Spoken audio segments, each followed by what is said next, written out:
காத்திருப்பவரே ஸ்தோத்திரம் என்று இந்த புதிய நாளில் தொடங்குவோம். ஏசாயா தீர்க்க தரிசன புத்தகம் 30ஆம் அதிகாரம் 18வது வசனம் சொல்லுகிறது, ஆனாலும் உங்களுக்கு இருக்கும்படி கர்த்தர் காத்திருப்பார், உங்கள் மேல் மனதுருகும்படி எழுத்திருப்பார்.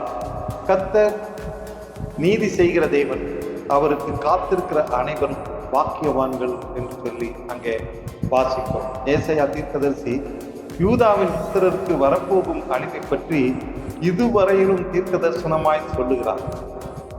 அவர்கள் ஓடிப்போவார்கள் என்று அவர்களில் ஒரு சிலர் மாத்திரமே ஓடிப்போவார்கள் என்றும் சொல்லுகிறார்.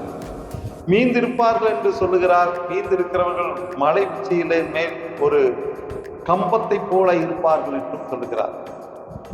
கர்த்தருக்கு மீதியானவர்கள் அவருடைய கிருபையையும் இரக்கத்தையும் பெற்றுக்கொள்கிறவர்களுக்கும் அடையாளமாக மீந்திருப்பார்கள். தேவனே கர்த்தர் என்று சார்ந்திருக்கிறவர்கள் உங்களுக்கு இருக்கும்படி கர்த்தர் காத்திருப்பார் என்று சொல்லுகிறார். கர்த்தர் யூதாவின் புத்திரர் மீது கிருபையையும் இரக்கத்தையும் அவர்களுக்கு இறங்கும்படி அமைதியாயிருந்தார். அவர்கள் தம்முடைய இரக்கத்தை காண்பிக்கிறார்.